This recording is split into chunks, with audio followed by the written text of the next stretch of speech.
Strange things are afoot at the Circle K. That kid is back on the escalator again. Pain don't hurt. Is my boomstick! Game over, man. It's game over. Welcome to the Bargain Bin. He's your host, Ben Mason. And he's your co-host, Sandra Luketic. And today we're talking 2005's Constantine.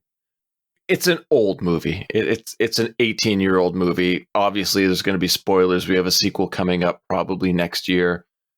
Sandra, this is your pick. Well, not really your pick. One of the movies from your list of picks. I chose the year 2005. Again, I like to stick mainly 80s, early 90s. But why was this one on your list? Man, it hurts just to hear that verbalized 18 years ago. Oof. Time flies, man. Yeah. Well, I remember watching this movie when it came out, and I could be wrong, but I felt like the discourse around it was that it was not very well received. However, I remember enjoying it, at least back when I watched it then. And I hadn't actually watched it since probably like 2005, 2006, whatever, shortly after it came out for rental.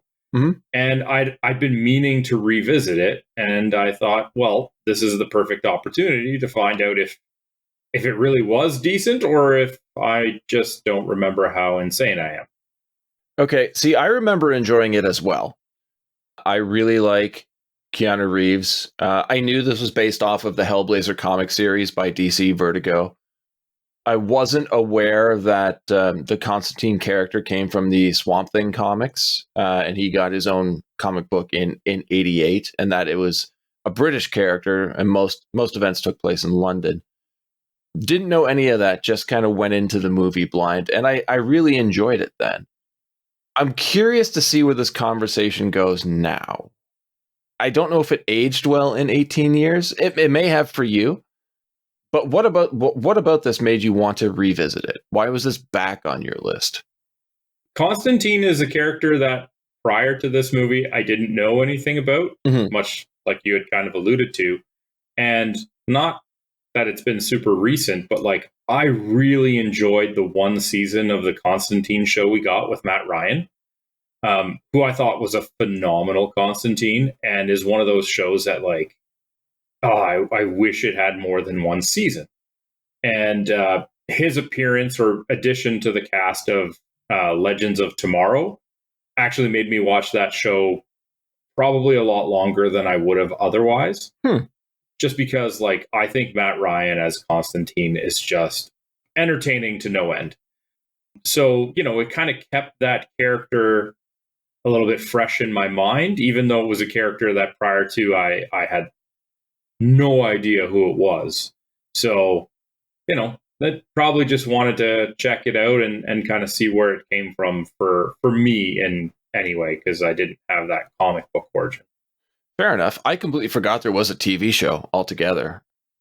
Thinking maybe that's something I should dig up, because I would like to see more of this character. I felt like we had some really interesting bits of history referenced in the movie that weren't really fleshed out.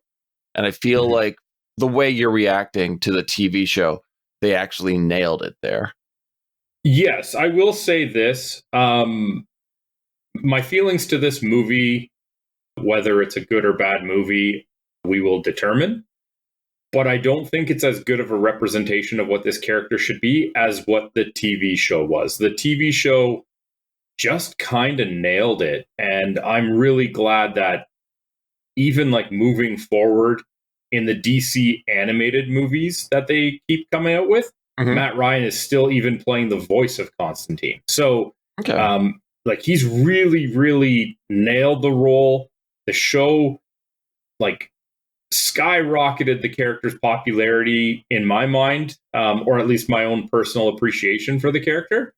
So it is definitely one that I recommend people watch, if not for the reason that it ended too soon with only one season, and I wish there was more. Well, I've got some reasons why people should definitely watch this movie, though. From the director of I Am Legend, the most bastardized film version of my favorite novel. as well as the director of the Hunger Games franchise. And one of the two writers of this movie was the writer of Suburban Commando. Oh, man. We have quality here. Yeah, there's some combinations right there. I Am Legend, The Hunger Games, Suburban Commando. What you get out of this is exactly what you would expect. I can't find an expectation based on a crossroads of those franchises. I really don't. If somebody said to me, "What are you going to get from these three?" I'd be like, I haven't the slightest idea. Yeah, and it's I don't want to say it's a mishmash. We'll get to our feelings about this movie, but I know we have to play your game, and I think I might have one up on you this time.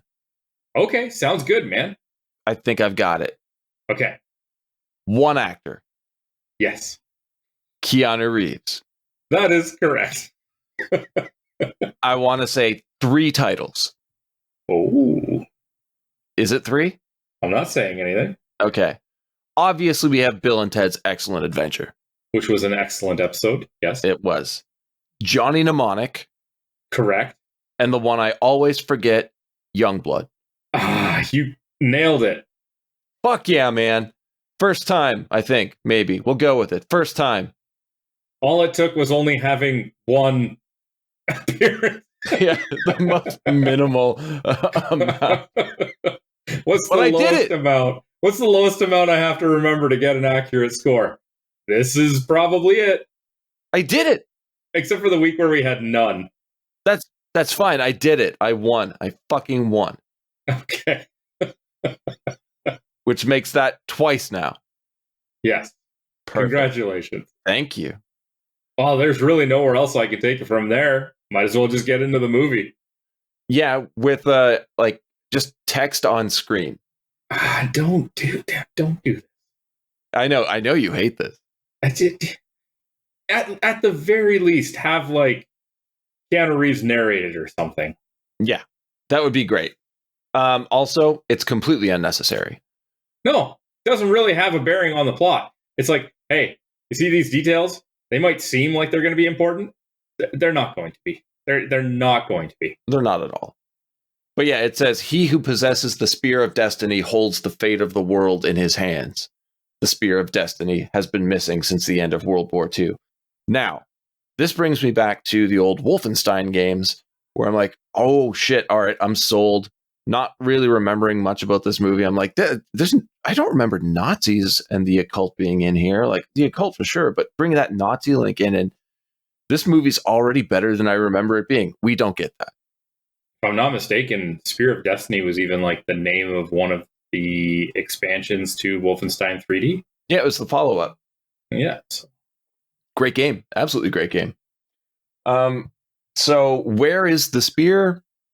In the ruins of an old church in Mexico. Seems about right. Yeah. No explanation. I guess hide it. Sure. Mexico. Fine. But it's found by a scavenger in the most shallow of hiding spots possible. How has nobody just accidentally stumbled upon this in the years that it's been supposedly buried? He pushes through it. If anybody walked by, they would fall into this box that's covered by a layer of dust. And how is no one protecting it? If it's that important, why is nobody else looking after it? Well, no one's looking after it because they don't know where it is. They lost it. Weren't you paying attention? Somebody is always watching the spear. No. All right, we're off to a great start already. Hey, man, I didn't write it like this. I know. Thank you, Suburban Commando writer. I mean, your expectation for fine writing shouldn't have been that high. Yeah, I enjoy right? Suburban Commando, but it's not for how good it was written. Dookie. Suburban Commando. Oh, wait, no, that was... No, that was the wrestling one. Yeah. Come on, man. Why can't we remember that name? Yeah, I'm drawing a blank. Oh, No Holds Barred. No Holds Barred. Thank you. Wow, we suck. We're terrible. I mean, yeah. You're awful. So yeah, immediately the scavenger is possessed. By what? We don't know. Why? We also don't know. Does it make sense? Not in the slightest. But he decides he's heading to California. Now, thoughts on the design of the spear? Are you okay with this? I would have thought they'd maybe make it a little bit more ornate or something. Yeah, it's just kind of like twisted with wire, and it looks like copper or bronze coverings. I mean, I think it looks cool, but I don't think it looks as cool as it should. Yeah. But what I really did enjoy was this dude getting smashed by that car. Oh, I did not see that coming. They even hint at it, and I missed it. Because the car's just flying by in the background while these two guys are just digging. But yeah, how the car just splits around this one guy. And you think he's dead because he's bent forward over what remains of the car. But no, he immediately stands up, jumps, and takes off. Looks fucking dope, man. It was really good, and I thought a great way to start off the film. The way that they do that car hit, like out of nowhere, was just phenomenal. And it feels like it has such an impact. Yeah, the sound design in this movie is amazing. And they do this a few times. Like that, I believe, to be a successful, respectable jump scare. Yeah. It happens again with the bus after John and Angela fight those demons in the street after he like burns them all and the bus flies by him in the background. That got me. Yeah. And there's another one too, and that is where young John Constantine sees the demon on the bus, and then when he looks back at it, it's gone, and you get that jump scare right behind him. Like that should piss me off, but it really worked for me. Yeah, that was a good one. Yeah. So from here, we cut to a rundown Los Angeles apartment building where a young girl's become possessed by a demon. Visually fantastic. The place looks run down. It looks dirty. It looks believable.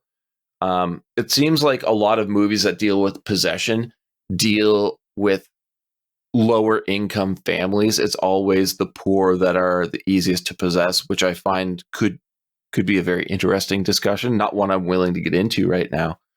But I mean, I could make a very quick hypothesis on why that would work in movies. Sure. Broke, desperate families might be more inclined to resort to, say, stealing food to feed the family. Sinners. And then that act of crime or, inappropriateness opens the door for the evil. Perfect. Yeah, we'll go with that. That makes perfect sense to me. Quick, concise. But we get our intro to John Constantine here, played by the amazing Keanu Reeves. Who doesn't love Keanu Reeves? You're a horrible person if you don't. Exactly. What are your thoughts about this character?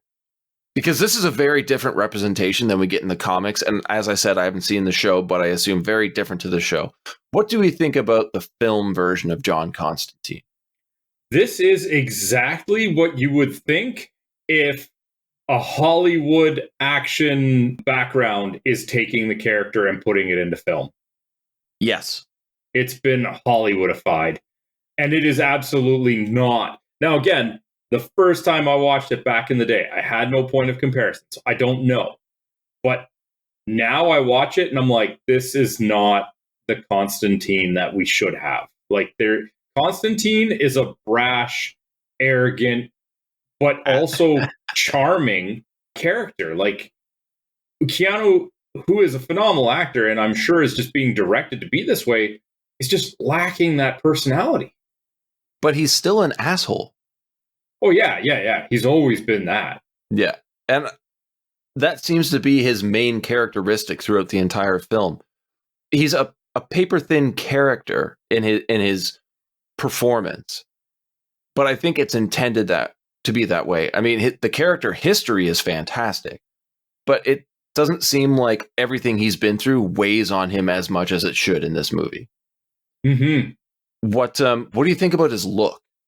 Like the suit, tie, $200 shirt. Where's the trench coat? Yeah, right. Like, that's kind of like the one thing that I've gotten used to being like his calling card is the trench coat. Where is it? And the few things I remember seeing of the character before, not having read the comics, but knowing that he was around, I thought he was a redhead or blonde. I always saw him as a blonde. Mm-hmm.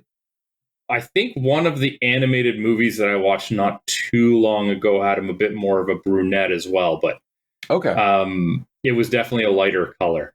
Yeah, jet black here. I do like his look, and I love how they kept the chain smoking. Very uncommon in film, even in 2005. You're not getting away with it today, but it is a staple of his character, and I love that. We don't get this introduction right here, but I do want to ask you about your thoughts on his apprentice, Chaz Kramer, played by Shia LaBeouf, and his use of a taxi to get around. Hate this version. Interesting. I don't know anything else about it. Why do you hate it? Now, I don't know the comic book version, but, and I feel bad because I didn't go back and look it up, but the portrayal of Chaz in the TV show season was absolutely the second highlight behind Matt Ryan as Constantine. And their relationship is so good in the show that watching this version where he's just kind of whiny and feels like just like a tag along hanging on to Constantine's coattails, it just didn't sit well with me. Okay. See, I actually really liked it. I really enjoyed Shia LaBeouf in this movie. I don't know. And maybe if you watch the show, you might have different expectations. And perhaps it is unfair for me to use those in this analysis. But the Chaz character in the show is so much stronger of a character. Which makes sense. You have more time in a TV show. Mm-hmm. But I found this character to be, yes, a bit of a trope that we see a lot, but he played it off better than most, I think.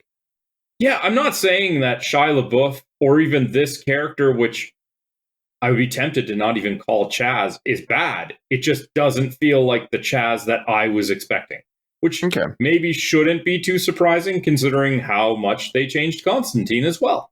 Yeah. Yeah, this is definitely somebody else's take on the story and characters. You're not getting source material here. Man, I need to make you watch the first season, or the only season of Constantine.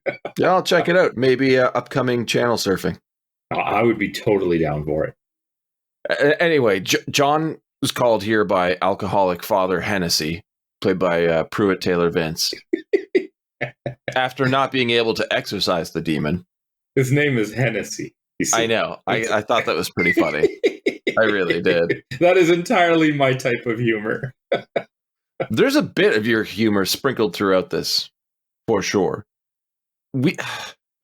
First thing here that we get that I really don't like is Father Hennessy calls John Constantine to the site because he's not able to exorcise the demon. And of course, John, being this big badass occult exorcist, I don't even really know what we call him yet, has no problem taking over and doing so. I do enjoy that he's so confident that this won't take long at all, that he just leaves his lit cigarette hanging off the edge of a shelf. It's big dick energy coming from John Constantine here. Well, I feel like with this whole type of play on exorcism, that we have to accept the fact that sometimes it's not the rituals that they conduct, it is the power of the person conducting it that has a factor in it. And that's why Constantine is so confident. Like, for all we know, the father did the exact same thing, but just didn't carry the same resolve and wasn't able to do it. And I find this strange because he has to rely on other people in the building for his method of exorcism to work. So if you're relying on complete strangers, don't be so fucking confident, dude, because it fucks up. He almost gets fucked up in this scene. Well, the confidence could come from the knowledge of what needs to be done, not who needs to assist him in doing it. What do you think about the process of using that mirror to trap the demon? I actually thought that was a pretty cool visual. I don't know exactly how the demon jumps from the body through Constantine into the mirror, but it looks awesome. Yeah, it's a really cool idea, although once I think you try to explain it, it falls apart. But trapping it in that mirror and swinging it out through the window to smash onto the taxi below, I'm okay with it. Well, he did tell Chaz to move the taxi. Not far enough, though. Well, that's on Chaz. Yes, as we see. If I'm working with like an exorcist who is clearly possessing some supernatural abilities of exorcism, he tells me to move the car, I'm moving it. Not just a few, not like a foot. I'm moving it. I might be in the next alley over. Fair enough. I mean, obviously, we have to assume that Chaz has been around long enough to know that shit will go crazy, and you know what? Sometimes keep your distance. Yeah, he should know that if Constantine gives him a directive, read more into it than what you're actually getting. I have to ask you about a big problem that I have, and I think you might too. Did you find the CG in this movie problematic? I won't say problematic. I don't think it was exceptional. And I think as a result, they did a good job of kind of keeping it minimized. But you're not watching it for the special effects by any means. You're not writing home about it. No, I think a lot of people would be watching it for the special effects and would be disappointed because even by 2005 standards, this is not the greatest. Like, especially the demon trying to break through the girl's skin. Although I do have to say I really enjoy yet another jump scare. I'm super impressed with the use of jump scares in this movie. The girl lunging at John was good. And man, he just cracks her in the face so fucking hard, knocking her out. I didn't know it was, maybe I missed it. I thought it was kind of more towards the neck where it was trying to come out and he punched it. Well, yes, punched in the neck. Sorry, not But I still love the fact that like he's doing this complicated ritual, this delicate ceremony, and then as it tries to jump out, it's just punch it. Just like there's still like a guttural brutality to it, even if it is an elaborate like ritual. It's great. Like, yes, we both acknowledge this is far from the source material, but they are making it their own, and I'm already along for the ride. Mm-hmm. So we get a quick scene of John returning to his apartment, and I have to ask, because I'm not entirely sure. I think I have an idea, but what is the point of this scene? It's very brief. Do you mean with like him opening all the windows and them being kind of like on a mechanism to do so at one time? Yeah, they definitely clunk like it's all a metallic thing to like keep demons out or something. But we never go back to that. Why introduce that? Why show us the apartment now? Because we're going to spend more time in it later. Is it perhaps symbolic? I think that he does all of these things. He just exorcised a demon, and this is just a very, very basic visual representation of him trying to let the light in. You went deeper with it than I did. I went right to the visual aesthetic. This looks right out of an old film noir, and I think the quick visual really helps establish the tone of dirty old Los Angeles. There's a lot of dust in the air. It's supposed to be modern day, but yeah, a lot of dust. This man is very well put together, black and white suit. Everything is dirty. There's a lot of brown tones in this apartment, which we will abandon later and I will reference. But right now, I think it's doing a great job of getting that warm, sticky, dirty, disgusting Los Angeles vibe that has been immortalized in films. It might not be accurate to real life, but it is the LA of the films of old. Okay. I think it was very well done. So we get the intro to Detective Angela Dodson, played by Rachel Weisz. She's in a confessional booth. And here we learn a few things. She's good at her job, but also has this weird knack for knowing exactly where criminals are. And I'm sure this won't come up again. No. So cut to Isabel, Angela's twin sister, committing suicide by falling off the roof of a psychiatric hospital. And what I think is another really good scene, right down to little things like letting her hospital bracelet blow away in the wind. A perfectly centered shot of her falling through the glass roof into the pool below. Honestly, even right down to the transition from the dead woman's face to her sister being jolted awake. And this is why I brought up color in the apartment, because this is where the problem really begins for me. It's 2005, Sandra. We're in an era where films are using a lot of cold greens, blues, black. Like, think Underworld. Think the Underworld franchise. Everything. Underworld franchise. Well, I mean, there's some good ones for sure, but everything is dark. Everything's green, blue, black. Like I said, we had already set up that brown tone, which I thought really helped make the movie feel dirty. And now from here on, the movie's got this really wet, slick vibe to it. And if I was just not a fan of that transition. I'm not going to pretend like I paid that much attention to the colors used. Okay, it's this movie for me was very visual, so things like that jumped out. But yeah, we cut to John, who's coughing up blood in his sink. And then we get the reveal that he has terminal lung cancer. Next up, super problematic thing that happens in movies all the time that we've discussed, but I don't know if you remember. Here, Angela investigates her sister's suicide, and we also get a brief intro to her partner, Detective Weisz, which has to be a nod to Rachel's last name. I'm pretty sure regulations would not allow a detective to investigate her sister's suicide. No, too close to it. Right? But it's a Hollywood movie, so it's going to happen. Yeah.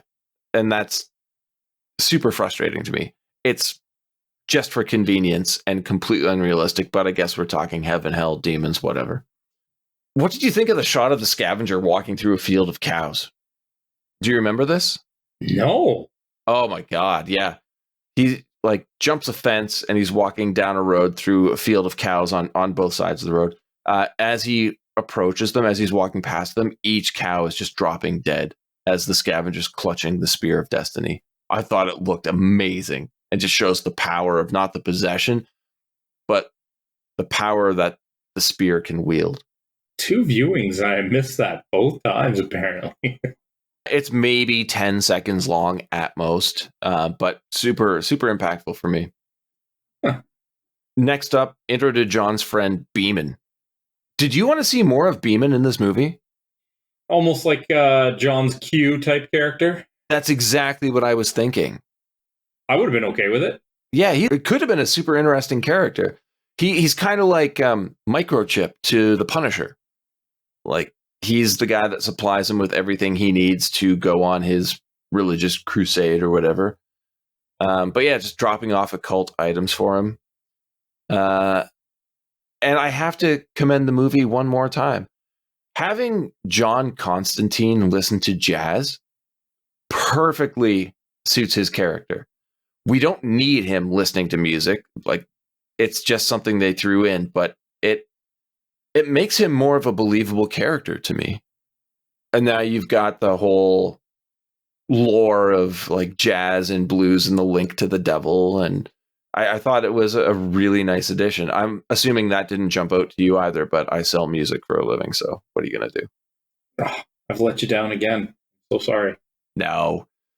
The plot point of the demon he exorcised earlier seemed to be trying to get out or break through, which is apparently out of the norm. It felt really heavy-handed. Why is that? Because we didn't need it to be explained. It happens again and again and again throughout the movie. So you don't need to tell us when you're going to show us anyway. Yeah, they could have done it a lot more subtly. Like maybe if you punched the demon, it got like a singe mark or something. Mm-hmm. And then have, this guy ask, like, what happened to your hand? Oh, I just had to punch it back in. And the guy be like, that's weird. They never do that. Yeah, that would have been great. You can do it a lot more subtle and not have to put such a focus on it and let it be a bit of a thinking moment. Yeah, agreed. And that raises another question for me. Did this movie need to be 2 hours long? No, I feel like there's a number of scenes that, not to say that, the movie was unbearably long and I couldn't sit through it. I was fine with it. But there were a number of scenes where it's like you could have just lingered a little bit less and cut down maybe 15 minutes from just that alone. Yeah. And this isn't a complaint. It's not that this movie feels too long at 2 hours. I hope that the movie we got is the movie that everyone wanted to present. But I don't think it necessarily needed everything that we got. I'm glad we saw it. I don't know what you would take out, but I think it could be trimmed down a little bit, and just like a little bit of a faster film would have been a little bit more enjoyable. Mm-hmm. So John and Angela encounter each other when she has a meeting with a priest, I forget his name, and John has to talk with Gabriel. I don't remember the priest's name, no. No. I think I might actually have it here. I don't think it's important. Yeah, Father Garrett. All right. But a rather inconsequential character in the grand scheme of the movie anyway. Unlike Gabriel, who I felt should have been much more present in the movie based off of the role that they have later in it. I'm not going to ask you who does it not feel like one of the weakest swerves that they could have had? It was so predictable. Even from this first meeting, you're like, something's not right here. I have to say, as soon as you see Tilda Swinton in any role, don't trust them. Never fucking trust them. It's never going to go well. She has such a unique look that I feel like she is typecast to play the questionable character. Are they good? Are they bad? Are they having trouble straddling a line? But Gabriel is an archangel. Like, they keep calling them half-breeds. I do find Tilda Swinton abrasive in everything she does. I don't really know what I'm supposed to get out of their performances. I don't know if you recognize Tilda from anything. You've definitely seen them before. I don't know. I don't know what it is. It always irks me. But I do love removing the performer from the character. I love how Gabriel keeps extending John's life so he can keep doing what he's doing. I kind of wish they went into that more, especially with a terminal illness. I wish they didn't go into it even this far. Really? Well, because it makes me question if you have that ability and you're essentially using this guy as a tool, why you would just slowly creep it along. Interesting. I think it could have been used as a way of, if we're giving this character a shiny new coat of paint, if we're going to change him at all, maybe make him a bit older than he actually is. Show that they've been doing this for a bit longer. I don't know if that would have worked, but it would have made a little bit more sense to actually have this conversation. I feel like it could have been a quick, concise thing. Like, yeah, don't forget who pulled you out. Do your job or we'll throw you right back in. Exactly. And then move on. Yeah. Do you know what was brief? The first conversation between John and Angela. And I have to say, Sandro, I can feel the lack of chemistry between Keanu Reeves and Rachel Weisz in this movie. I feel like they should never work together, ever. Because I don't find their interactions believable in the slightest. I thought Keanu was just doing a great job making him seem like a detestable person that no one wanted to be around. Yeah, and he does a great job at that, but as the movie progresses and you see that they're supposed to become closer and closer, I'm like, I don't want this. I don't like it. I don't believe it. Just let him keep being an asshole, because I feel like that's who he's supposed to be. I don't need him to confess his woes. I don't need him to explain why he is the way he is to her, because I find that they don't play off of each other well. And at that point, you're like, well, now he's not the asshole. He's someone who's trying to reach out and be open and honest and share his feelings, but the chemistry is lacking between them, so you don't believe that she actually is accepting of it. She's just waiting to speak her next line. I guess I was a little bit more okay with it because I just felt such a resistance on his part to share this stuff. Which is fair. I feel like he does it a lot more openly later on, but I get what you're saying there. So yeah. What I really want to hear your thoughts on are, what do you think of how Father Hennessy tracks down possession cases? Just roll the eyes back in the head and wave your hands over newspapers. I don't know how these powers work. It looks so bad. Hey, you know what? He could have possibly used the exact same method and maybe just they do it a little bit better visually, right? Because we are dealing with like the occult, supernatural, whatever. Rolling your eyes in the back of your head and scanning newspapers might be fine. Just don't make it look so bad on camera. Yeah, it looked really bad. It went from me being like, what the fuck is this? To Angela reviewing the video of Isabel committing suicide.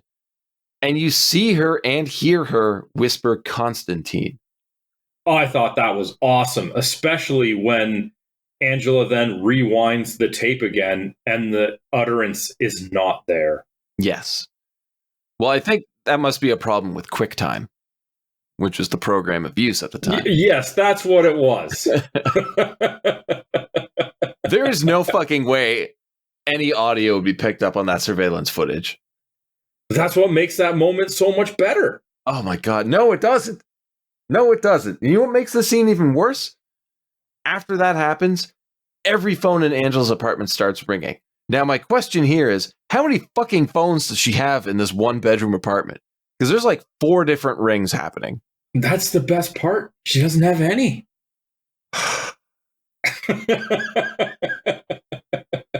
Honestly, the newspaper like feeling session followed by the ridiculous surveillance footage and then the ringing phones, the movie's losing me very, very fast. Yeah, he didn't need to roll his eyes. Just close your eyes and hover your hand over the newspaper. Exactly. You're good. It would just be just as good. And what has been my biggest complaint of this movie so far? I don't know. Colors? No, that's been a compliment. Given the 2005 time frame where CG has gotten better, that's not what we're getting. We get John Constantine vomiting up blood on the street at night in the rain, and then he has a fight with a demon made of insects. I was not a fan of this insect demon. It was awful, in my opinion. I don't like how it looked. I don't like how it sounded. I don't like how the scene ended. I'm just not a fan of this whatsoever. That's 3 scenes in a row now. This is not good. But it's turned around in the next scene, where Chaz takes John to a supernatural demon bar to meet Shaman Papa Midnight, played by Djimon Hounsou, who is, I can honestly say, phenomenal in everything I've ever seen him in. Yeah, he's great. Did you like the idea of this bar, like a neutral ground where angels and demons kind of coexist as long as no one pushes the boundaries? No. Yeah, I thought I did. I don't feel like this clientele would even remotely follow these rules. I don't see why this clientele would want to be there. It's not like, you watch the John Wick movies, for example, which, other Keanu Reeves property, and they have the hotel, which is neutral ground, because you're just humans. You break the rules, you'll be killed. Exactly. These are angels and demons.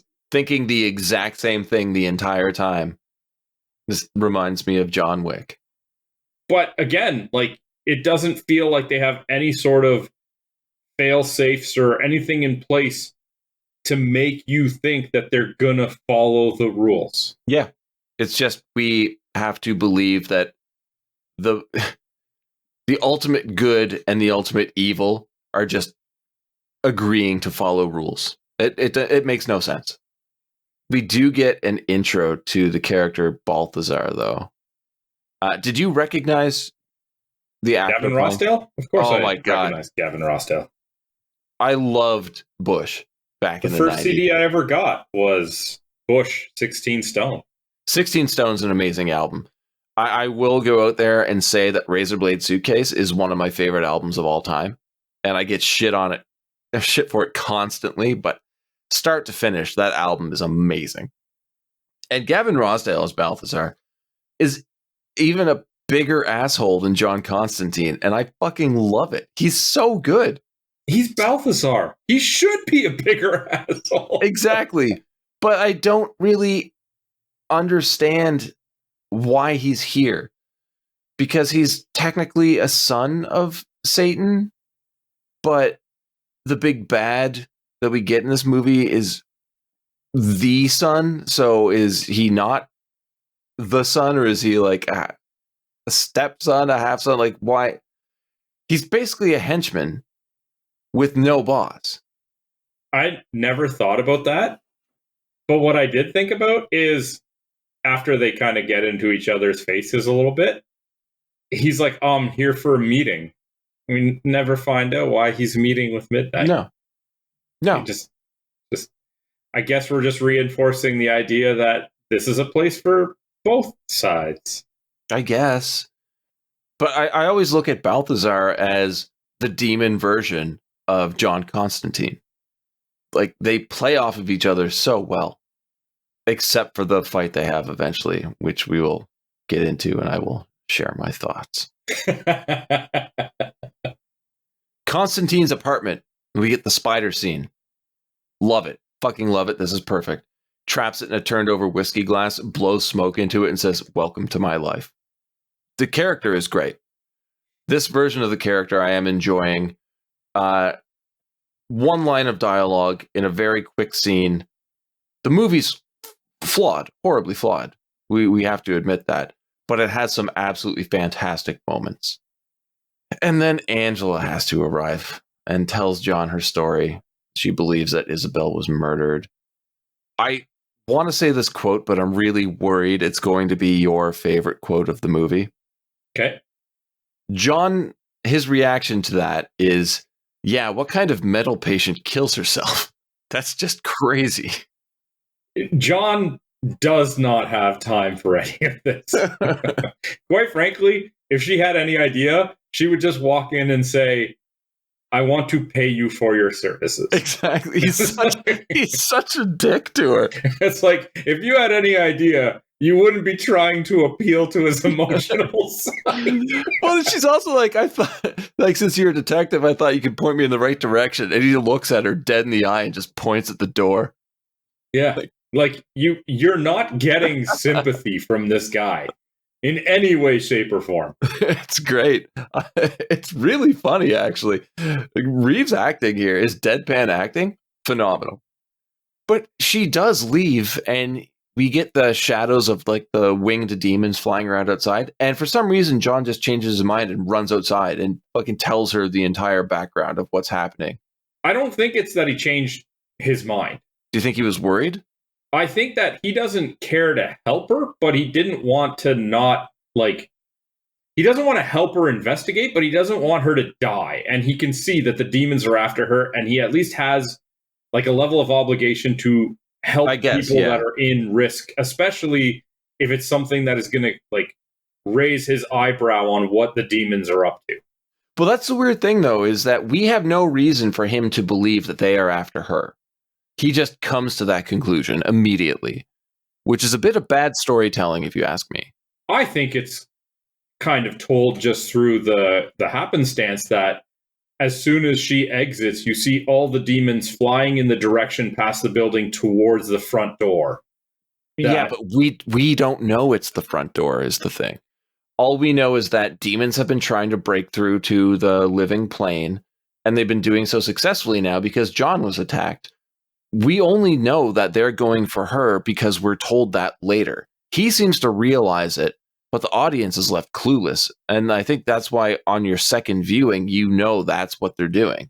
To me, I was like, what the fuck? It's just winged demons. They just flew in the direction that he pointed at the door. The wager between God and Lucifer, I thought was kind of interesting. Like, no direct contact with humans, just influence and see who wins. Yeah. I absolutely love this part where she's like, why would they do that? He's like, how would I know? Like, it's not like they sat me down and said, hey, listen, you know that theory about what we're doing? You're right, and here's why. Yeah. Immediately attacked by demons, like you said, who are after her. And then we get that bus jump scare, which I loved. This all happens very quickly. Very, very quickly. It seems like certain plot points, they just rush through. They could have spent a little bit more time. This could have been like a really fun chase scene, but instead it's immediately a confrontation. Bam, weird fire, all the demons burn up.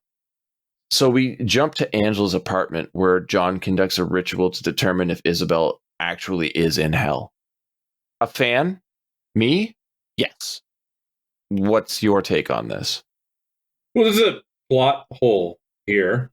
Okay, I may have missed that. Well, he's going to check to see if she's in hell to determine if she killed herself. But we know nothing about the character. She could be in hell because she's a ravenous murderer. That's a good point. Like, I guess if for some reason we were to believe that she is fantastic and the only reason she would be in hell is if she killed herself, but that's not what we got. Yeah, I don't think at this point we even know why she was in the psychiatric hospital.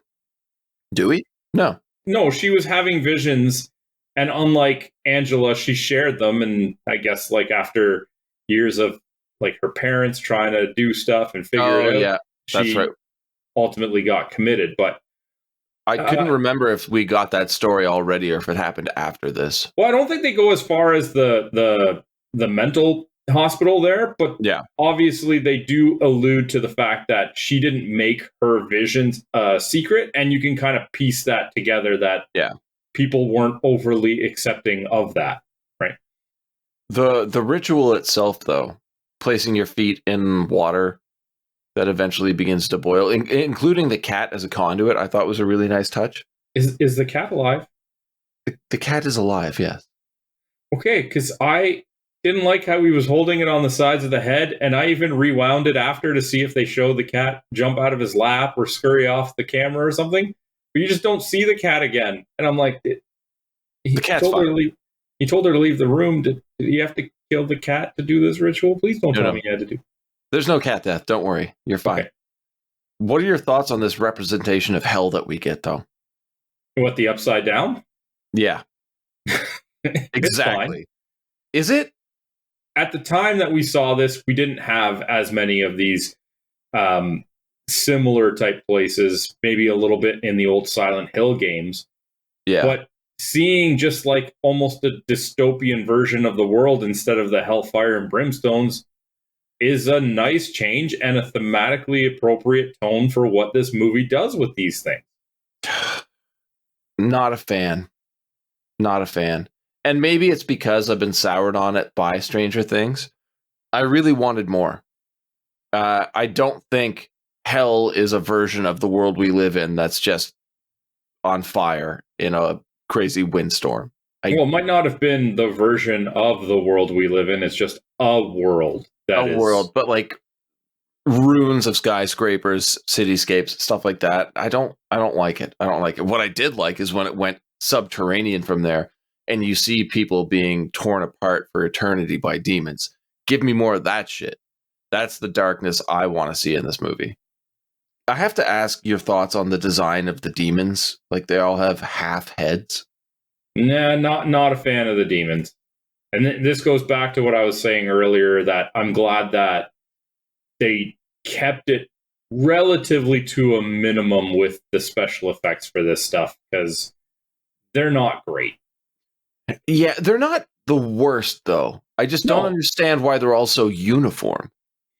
Would you have preferred if it was almost like a, not exactly, but like a zombie movie where it is just extras made up to look like demonic versions of people? Maybe. I mean, I don't dislike the monster design. Like having the half head, like the top half of their head removed, it looks really cool.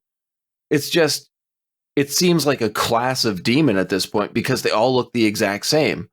Give it a little bit more creativity. Maybe have various parts of the head missing, like not exactly cut off at the exact same point for all of them. But who the fuck am I, man? I just watch movies and talk about them. I'm no creature designer. You're allowed to have a preference, man. I know. Well, here's a preference I have. I love how when Constantine returns from hell, he has Isabel's hospital bracelet in his hand. Because that blows off in the wind at the beginning, and I thought that was beautiful. The fact that he catches it blowing in the wind while he's in hell and brings it back, I thought was fucking awesome. Almost poetic, you could say. Kind of like the shot of him jumping in the air. Yeah. And I'm assuming what he smashed was like a thing of like maybe holy water or something, but whatever it was to wake up from it with all of the demons jumping up at him. Just an awesome image. Yeah, it looked great. Also, the fact that he confirms to Angela that Isabel did indeed kill herself. She looks crushed. Father Hennessy in the morgue is a weird one for me. Why's that? Just like seeing the marks on Isabel's wrist. I also really hate that marking. It doesn't look religious whatsoever. It looks like fucking crosshairs on a rifle scope. I've always hated that. But yeah, he freaks out and is chased out of the building. And I think we get one of the most heartbreaking scenes in the film here. It's just a mean scene. Immediately trying to slam bottles of booze in a store, but is unable to do so. Like unscrewing bottles, uncorking bottles, tipping them back and nothing's coming out. Smashing them out of anger, just smashing the necks off of them and trying to pour booze down his throat and nothing's happening. It's a great scene because we're led to believe that this is the case. Nothing is actually happening. Nothing's coming out of the bottles. But in reality, he is guzzling this booze, giving himself alcohol poisoning unbeknownst to him. And it's all because of Balthazar. Amazing. Amazing. And I'm supposed to believe that they would follow the rules of the nightclub. Yeah, exactly. No you brought up a very whatsoever. good point. What do you think about Hennessy using the corkscrew to punch the marks from Isabel's wrist into his palm? It's kind of heartbreaking because that act is him knowing that he's not going to make it and he has to send a message forward. And like, it's coupled with this image of, again, I think what you said, it's like it's in his head, but yeah, the visual image on camera of like sand pouring out of his mouth just looked so brutal, like drowning in sand. I was kind of sad to see this character go. I mean, we ripped on him earlier, but I was fine with it. I mean, if you were going to off anybody, this definitely had the impact that you would need to make the story feel more important, to definitely push things forward. So not the lost character that I felt the worst about. So the greasy diner scene is up next. Well, yeah, because Constantine needs to eat. He has to recharge after the trip to hell. Yeah. I love a good greasy spoon diner, man. I can't get enough of it. Give me eggs, toast, and coffee. I will be happy. But this is where John tells Angela his story. And we briefly mentioned this, but seeing demons at a young age, like on the bus and everything, but it eventually drove him to kill himself, condemning him to hell. But he was brought back with no way of undoing what he did. Pretty heavy. I really enjoy it. Yeah, there's even a line where she says something like, "You tried to kill yourself," and he says, "I didn't take it down or anything, so clearly not one of my awards." But he's like, "I didn't try anything," right? As in, like, not that he didn't try to kill himself; he succeeded. Yeah, it's very heavy-handed. Yeah, but it's done well because you can have the two meanings of that phrasing, and obviously his is a much more tragic tale. Very much so. Is this referenced in the show? I don't recall. The show's main emotional weight and motivation for Constantine is that he failed to save a little girl from going to hell. And that's a lot of why he does what he does and drinks himself stupid. I like it. Okay, I'm sold on this show. We'll do that. We also get the explanation of the half-breeds and what they were talking about before, the influencers from God and Lucifer. This seems disjointed, almost like it should have been referenced earlier and not explained now. I'm wondering about the editing of the film, if we're getting scenes just kind of shuffled together. But they get called to the scene of Hennessy's death, where, of course, they see the clue the dead man left behind. And this is where we actually learn, Sandro. This is where we learn that Angela and her mother had Isabel committed because of the visions she claimed to have. Yeah, and you can tell Angela felt guilt because she saw them too, but denied them, and in a way denied her sister. Exactly. Almost condemning her to death. And we get what I believe to be a really stupid reveal, a gimmick, if you will. Okay. As children, the sisters would leave each other messages on windows that would be revealed by breathing on the windows. Mm-hmm. I think that's really stupid. They're kids, man. I know, but you're bringing in the spirit world here, but the fact that, first of all, they're in her sister's room. The sister has committed suicide. It's been a while since this happened. The room has been cleaned, but no one's touched the fucking windows. Because has Angela, it been that long? It doesn't matter how long. If it's been like a couple of days, like they already know that she's committed suicide. She's in the morgue, if not buried already. I'm assuming that people need the room. It is a hospital. It should have been cleaned by now. But she can just breathe on the window and see the message that Isabel left for her. If it's only been a few days and it could be potentially closed off as part of a police investigation, they might not have gotten to it right away. I don't think they're like, oh, we're hurting for beds here. We need this now. But it's not a crime scene. It's not, but it could be part of the investigation. Okay. I'll let you get away with that one. But once it's been declared a suicide, I don't think they're really going to be spending too much time blocking off that room. But the message left on the window references to or refers to Corinthians 17:1. Except there is no 17th act in Corinthians. Well, not in our version, but in the version in hell, there's 21. Exactly. The Bible of Hell, Corinthians, has 21 acts. Basically saying that Mammon, the son of the devil, will bypass his father and forge his own kingdom of fire and blood. But to do so, he would need a psychic and divine assistance. Originally, I believed the psychic to be Isabel. Spoilers, not the case.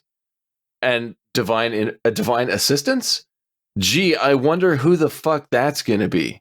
No, they've given us no hints, and there's definitely no characters that seem like they're on the good guy's side, but don't act like it.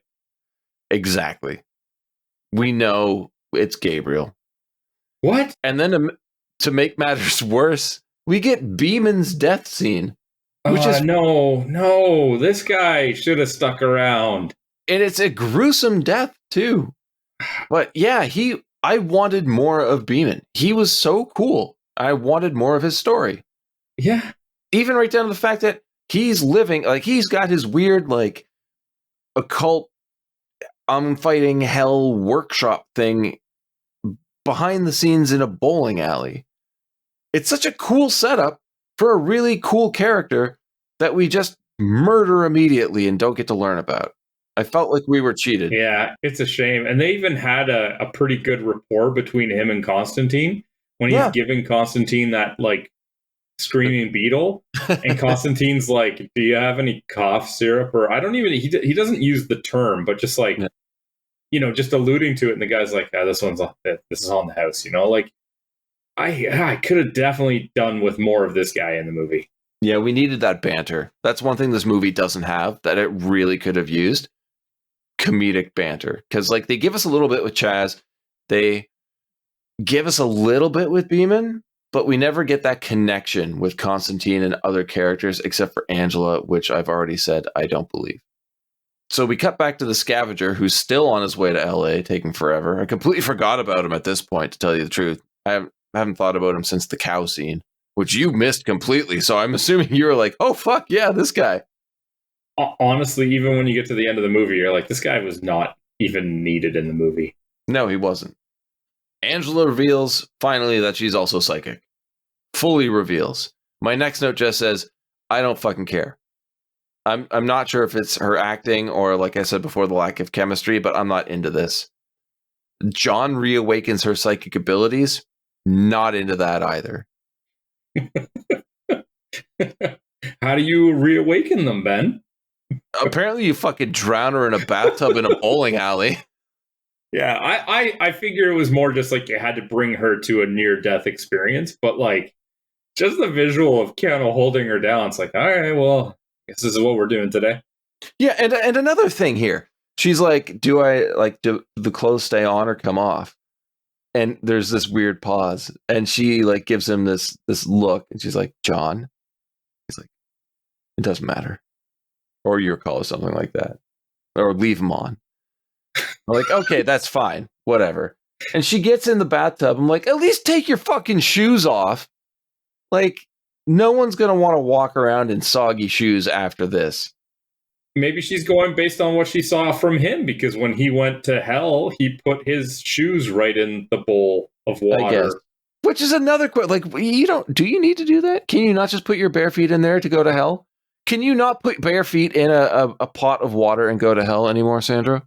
Well, maybe if you do that, then what you're wearing is what you wear in hell, and you don't want to be in there barefoot, right? Yeah, so. I don't think dress shoes are going to do anything. Her fucking like Adidas runners aren't going to do shit except melt. Yeah, but you know, it's better than bare feet. You know, like I guess, yeah. I got nothing here, man. Come on. So Angela finds Balthazar's coin at the scene of Beeman's murder, and my note again just says, "Fine." Is anyone surprised? Anyone? There's no way Balthazar would be that sloppy. No, he's way too slick. Yeah, and he also would have no reason to take his coin out of his pocket or wherever he keeps it for this murder. It's true.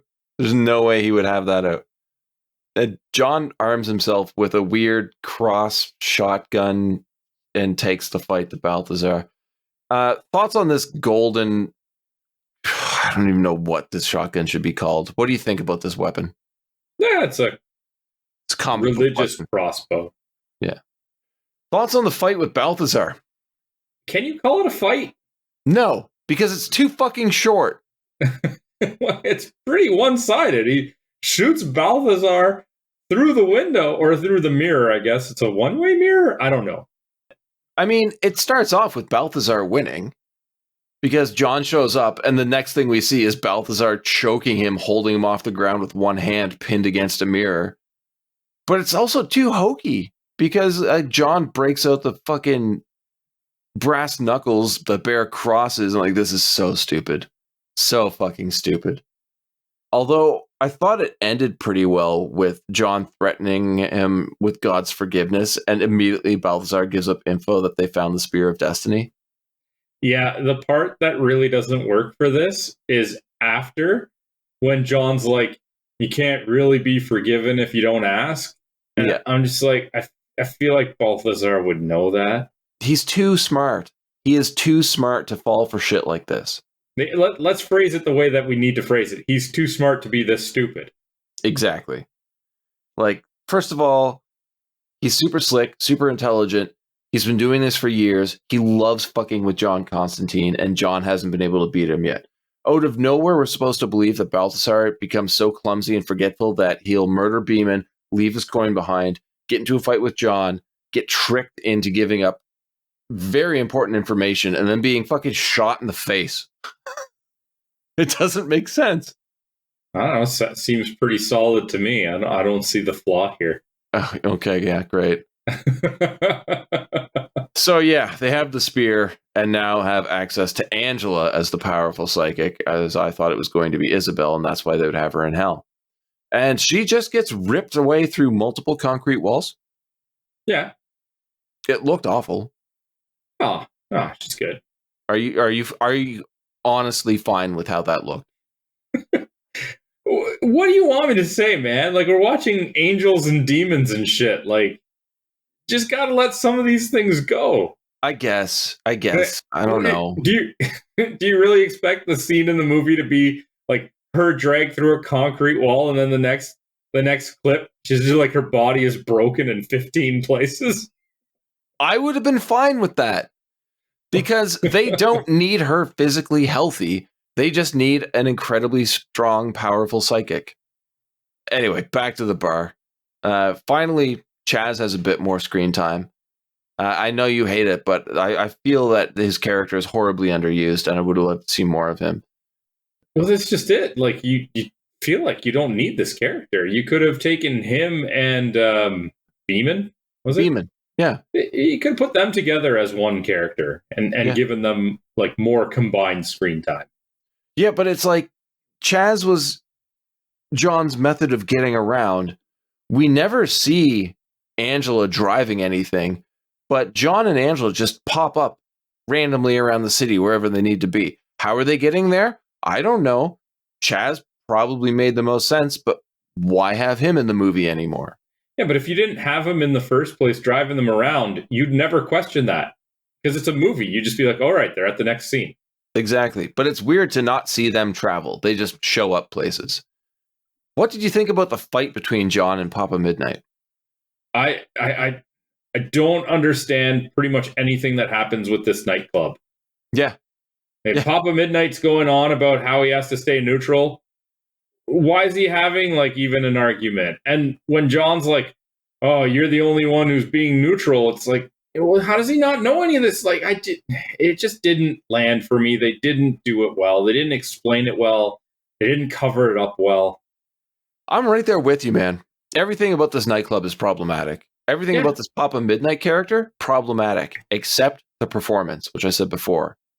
No, he's great. He's so good.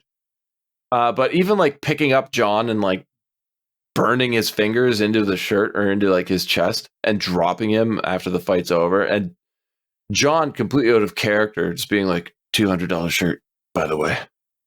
Like, yeah, I don't think John's buying any $200 shirt. That's not a Constantine line, at least not for this John Constantine. No. So he keeps demanding to use the chair. And this is the second time he's brought this up to Papa Midnight. And it turns out it's the old electric chair from Sing Sing. I don't get it. I don't want to get it. He just gets electrocuted in it, and it gives him visions tracing all of the steps the scavenger has made with the spear. And maybe it's similar to awakening Angela's powers. He needs to be in a near-death state to get this information. And something that has had maybe hundreds of people die in it, then being shocked. I guess, sure. But why does it allow him to focus on the one guy with the spear and from finding it to where he is in LA now? Like, again, we're just having to accept things that are given to us now. Before they were giving us explanations, and now they're just expecting us not to ask questions. Yeah, I think you're asking way too many questions, dude. I know I am. Kind of like, how are they making holy shotgun shells? It's pretty much a standard scene in a movie like this. I get that. But I don't know why all of a sudden Chaz has the ability to do something, because we forgot he existed in this movie because they didn't care enough about him. Well, he's the apprentice, so he's learned some of these things. Yeah, you would think that would be something Beeman would have provided.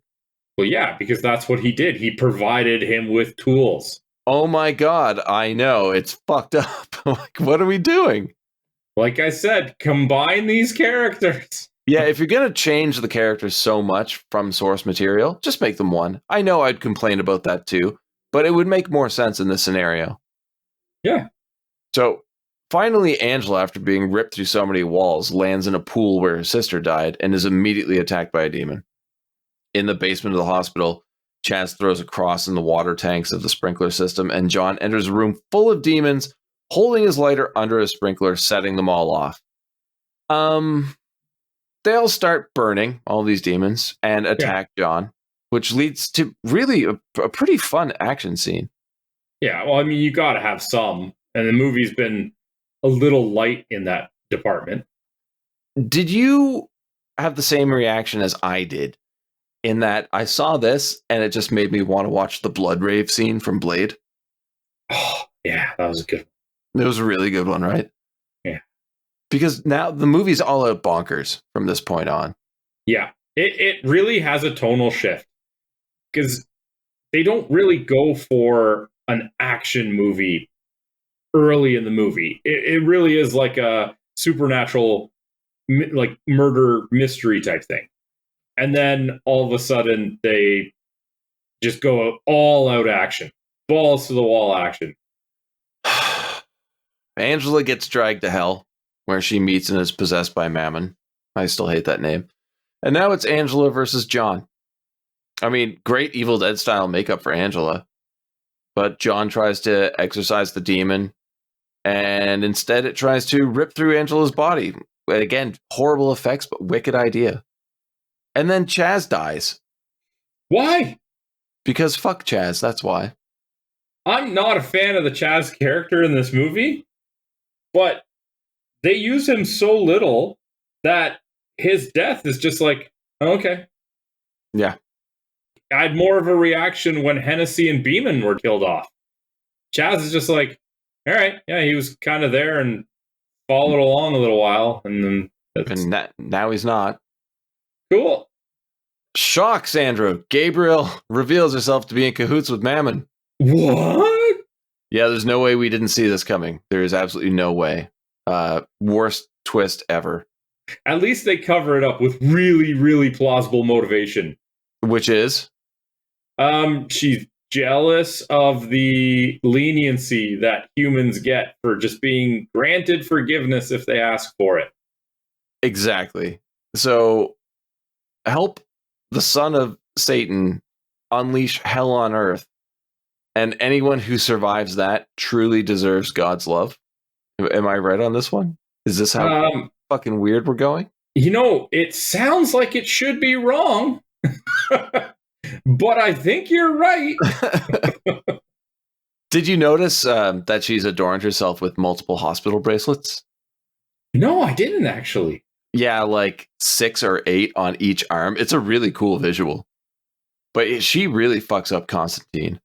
Then prepares to stab Angela with the spear to unleash Mammon. John's reaction completely caught me off guard. I didn't remember this at all in the movie. And that is to slit his own wrists, prompting Lucifer to appear to collect his soul. Yeah, and they do actually slightly allude to this earlier in the movie when I believe it's Balthazar he's talking to, and Balthazar says, like, you are the only like soul that Satan would come to collect personally. And he's reiterated that himself as the representation of Lucifer, played by Peter Stormare. Oh, why is he not in more of this? I know. He's such a good actor. He is absolutely amazing in everything he has ever done and deserves to be in more films. I think we deserve him to be in more of this film. Yes. He is so fucking good. He looks creepy as shit, too. They did a great job. It's just sad knowing that this guy was available in the movie on the cast, and they're like, oh, let's make Gabriel the big baddie. So, let's film all of Peter's scenes in 2 days. Why? Why would, like, unless you think that you're going to make a sequel and then make him like the big bad for the entire movie, which I would totally be on board for because he is awesome. He seems to know everything that's going on, yet somehow has no idea that his son and Gabriel have the Spear of Destiny. I don't understand that. I just don't. Yeah, motivations are not well planned out in this movie, dude. I love how he stops Mammon's like weird birth scene, though. He stops Gabriel from stabbing Angela. Oh, some of the best visuals in the movie with this slow motion. You can see the glass like exploding in the direction, but he's still moving. Oh, it's just so good. I thought it was too much, man. Really? The slow-mo was too much for me. Even like the Constantine going to hell to look for Isabel thing, like as Angela's closing the door and you see her hair like swaying, it's just too much. Well, see, now that one I really did like as well, but that was more just because earlier in the movie, he says something about how time passes differently in hell. 2 minutes in hell is like a lifetime because time doesn't go. So doing the slow motion with her exiting and showing Keanu still going at regular speed is just kind of reinforcing that time moves differently. Yeah.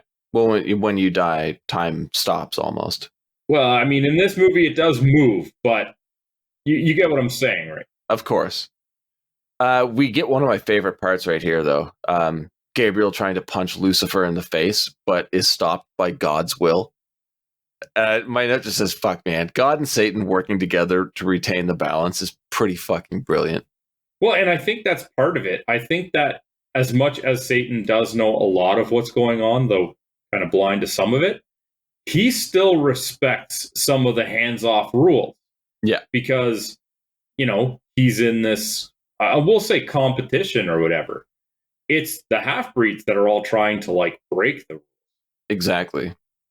Well, it's because they've been recruited by the son of Satan. Mm-hmm.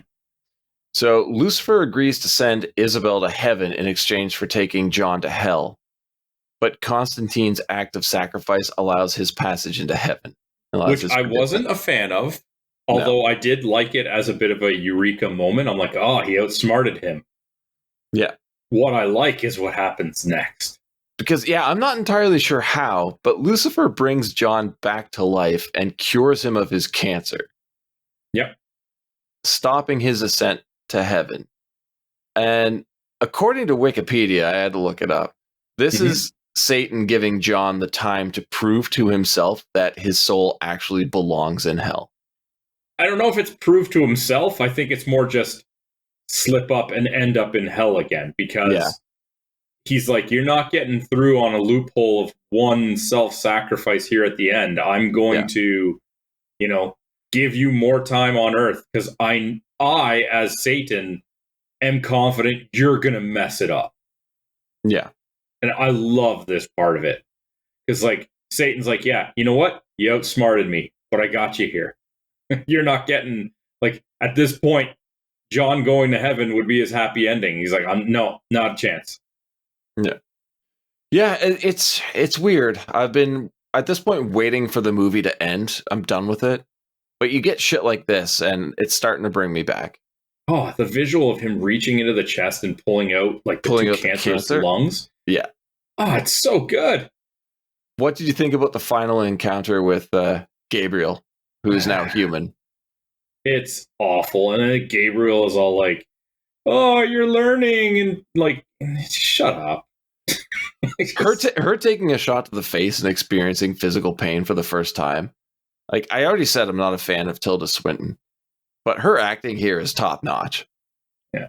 The shock followed by the realization and the acceptance of physical pain was really good. And she conveyed that in maybe 4 seconds. Yeah. I just didn't like the whole, changing her song and dance all of a sudden. I believe she says, I'm proud of you, John. Yeah. And it's like, well, she's grasping now. The wings have been burned off. But John gives Angela the spear and tells her to hide it. Where? Why? Why the fuck would he entrust her with that? What's she going to do with it? Where's she going to go? Does the spear only impact certain people negatively? Because we see this guy at the beginning. We don't know if he's a good or bad guy, but he picks up the spear and he just is possessed immediately. Gets hit by a car, he shrugs it off, and she can just hold it. It's fine. But I feel like she has that necklace thing on that Hennessy had that kind of stops you from being possessed, or stops the bad voices from getting in. So maybe that was it. I don't know. It seemed pretty weak. Yeah, I just don't think they thought it through. No. It's not as weak as the ending that we get. We get the weakest fucking ending this movie could ever have. A voiceover. And it's not even a good one. I have it written down here. It just says, it's John on a rooftop saying, I guess there's a plan for all of us. I had to die twice just to figure that out. The book says, he works his work in mysterious ways. Some people like it, some people don't. And then he chews a piece of gum instead of lighting a cigarette. Fuck right off. Yeah. Fuck right off. And it gets worse. It gets worse. Because we roll credits until the post-credit scene. Oh, there's a post-credit scene? Where John is at Chaz's grave. And he leaves his lighter on the headstone and turns to walk away. As we then see Chaz as an angel ascend into heaven. But maybe this is one of those situations where my constantly turning the movie off when the credits start was not a bad idea. Smart move. Smart move, man. I didn't know there was a post-credit. I still haven't learned. Maybe I never will. Don't. Because, you might miss a good one here or there, but you're going to miss all of the bad ones. So looking at what we just put ourselves through, what do you think the budget would be here? And I don't have a set answer. It's one figure to another that ranges $30 million. So that should give you an idea. It's pretty heavy. 50 to 80. 70 to 100. How much do you think it made? 50. 230.9. Whoa! Yeah. So I'm guessing it's because it was Keanu? I guess so. I mean, he's been a star for, 10 years at this point? Yeah, So, I didn't look at the timeline to see if there's maybe one of his bigger movies that he's coming off the tail end of. Let's say more than 10 years, because he'd already done like Point Break, he'd already done Speed, he'd already done The Matrix. Ratings though, IMDb out of 10, where do you think we're sitting? 4? 7. Okay. Yeah, so keep that in mind when we go to the critics. Percentage of positive reviews on the tomato meter. 5. 4.6 or 46. So yeah, 46%. You're right. I will give you that one. I meant 50. Yeah. Audience? I feel like this could go either way. 74. 72. Nice. Yeah. Yeah, the critics not the biggest fans, but obviously it's a cult classic film now, and viewers do love it. It's found its fan base.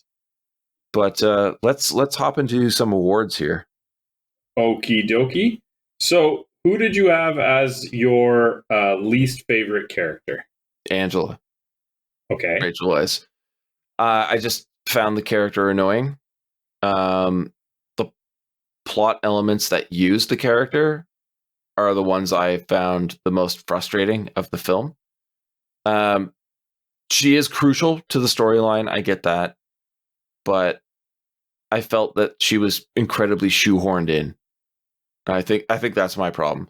But performance, not terrible. Again, like I said, I didn't get the chemistry between her and Keanu Reeves.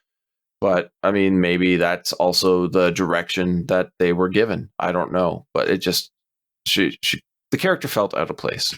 What about you? I went with Shia LaBeouf as Chaz. Yeah, I'm not surprised.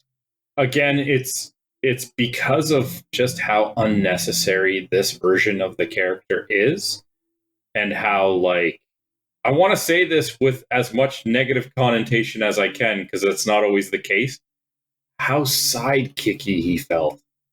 Definitely felt like a sidekick. Yeah. So irrelevant and unnecessary. And part of it could be my bias to the much better version of Chaz from the TV show. But this just felt like a character that really, if you took him out of the movie I don't think would change at all. Yeah. So, what about favorite character? So I don't know if this is cheating and breaking our rule because of lack of camera time, but I went with Satan, Peter Stormare. Stormare? Stormare? Stormare, S-T-O-R.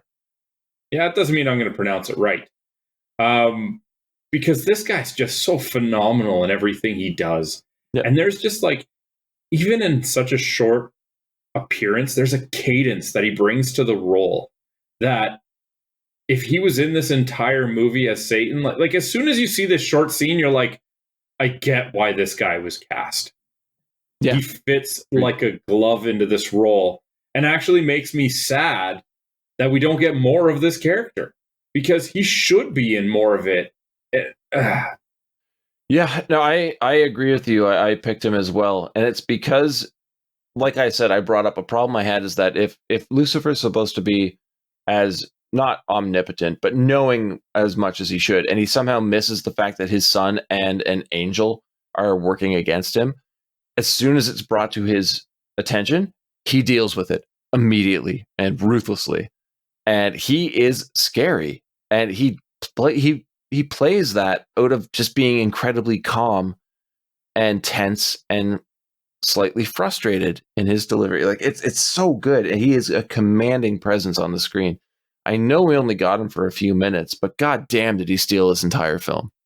Yeah, it's a shame we didn't get more of him. Yeah.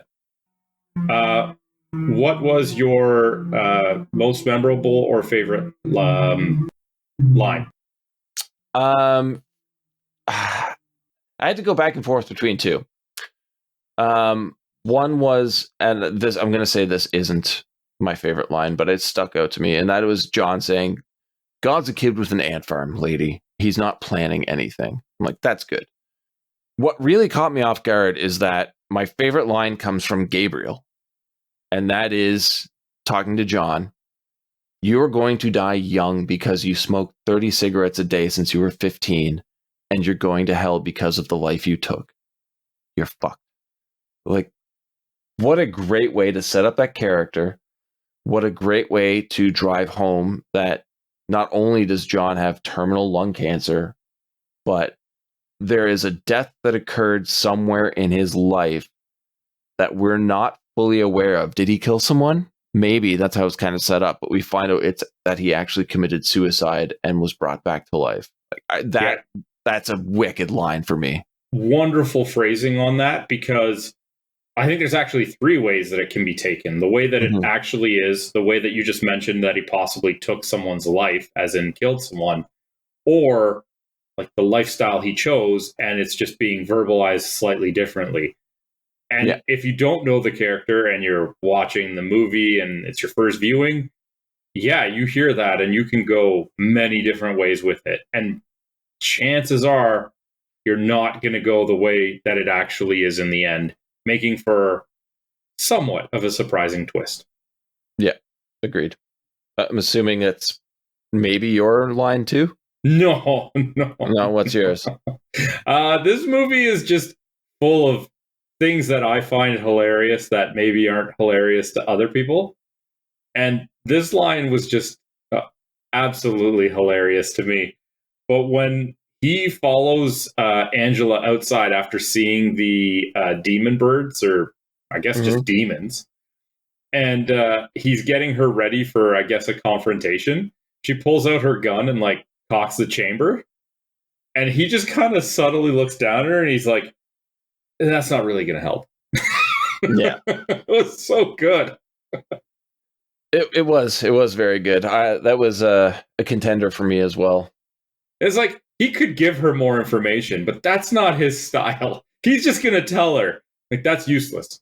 Well, what would be useful? And I'm not getting into those details. Just, he's such a dick.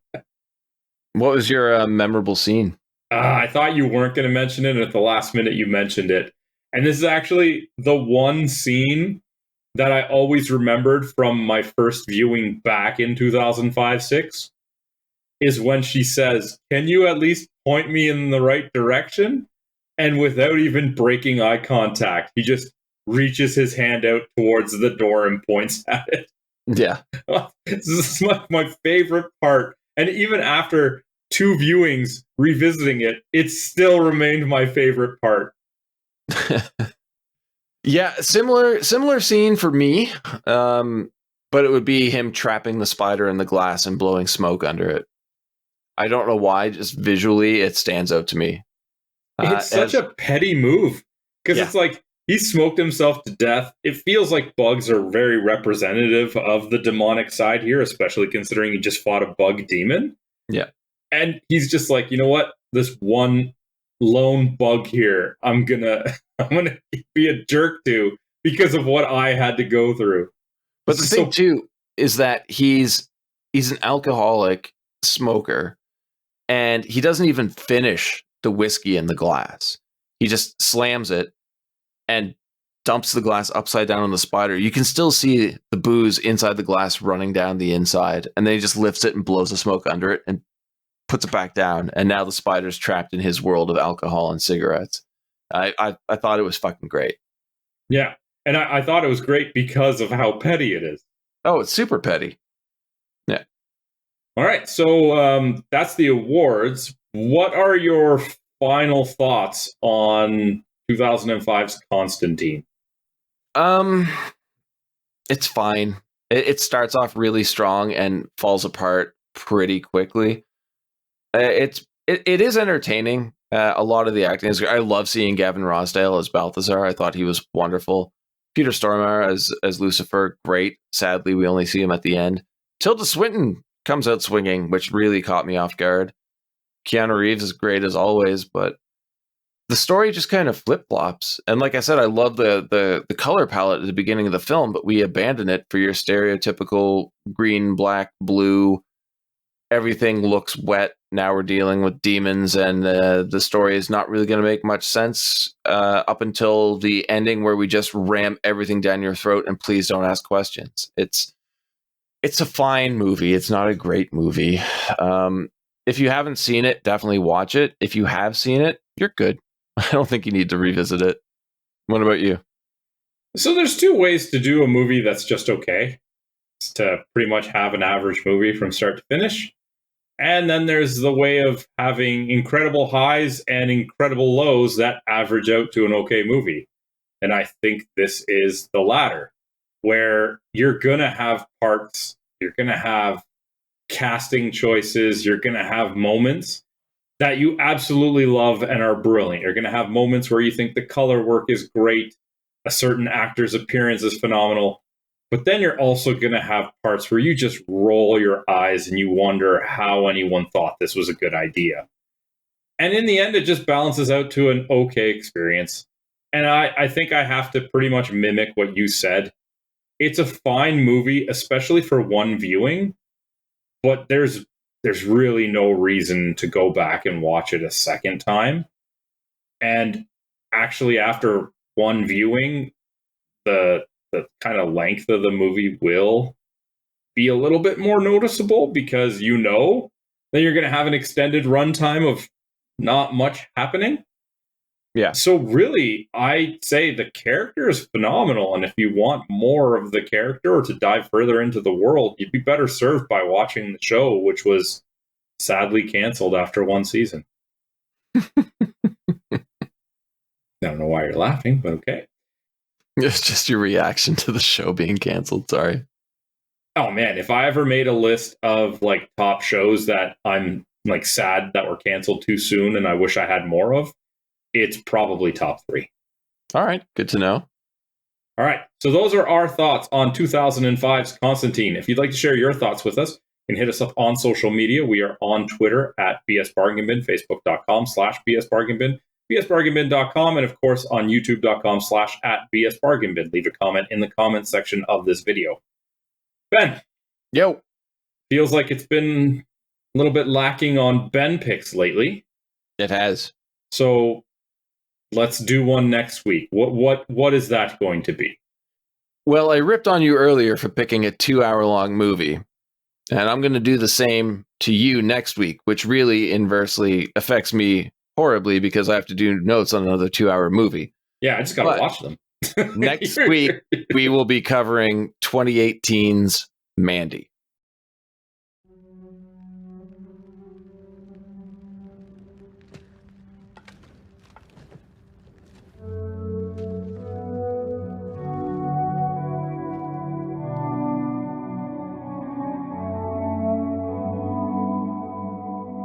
Under the crimson, primordial sky, the wretched warlock reached into the dark embrace. His fist closed around the serpent's eye. Strange and eternal. I need you to get me that girl I saw. You know what to do.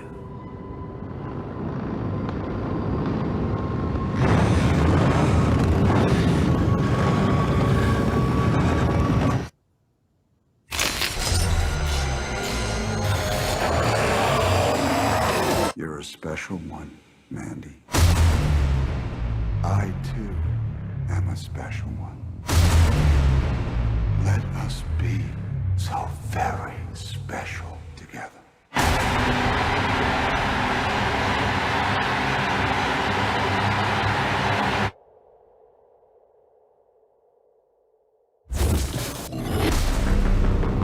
So what you gonna do with that thing? I'm going hunting. So what you hunting? It's crazy evil.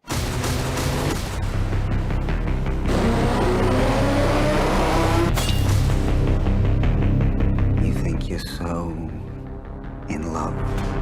I'll show you love. Oh man, very wrong with you.